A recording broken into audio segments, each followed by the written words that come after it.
Full of Noises have been based at Peelview House since 2010, council-owned building. We've rented it for over 15 years. Peelview House has been part of the park since it was built. It's one of the original features of the park. It was the park keeper's house. It's over 100 years old and it was extremely cold, damp and decrepit when we took it over.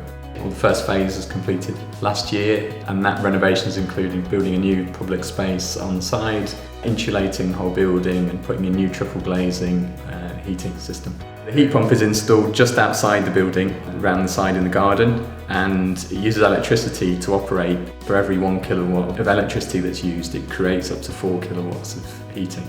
It uses that to heat a sort of refrigerant gas, a bit like the reverse of a fridge, but it uses that to heat up the system, and then that heat is distributed through the building into the radiators and the underfloor heating in the rest of the space. So the insulation was a really important part of the renovation of the building. We were advised that the heat pump system would work best if the building was really, really well insulated and that there was as little escape of heat. The overall motivation for the project was to have a building that was big enough for us to do all of our activity in one place and to be warm and comfortable and welcoming, but to be really efficient and cheap to run. And also being in the park, we were sort of keen to have a space that people could walk to, cycle to, and basically not drive. So it's all part of a push to sort of develop a more local audience and to have a space that was not having such an impact. It's been particularly timely in terms of the sort of rising energy costs, that our energy costs are pretty manageable and we haven't seen a big spike.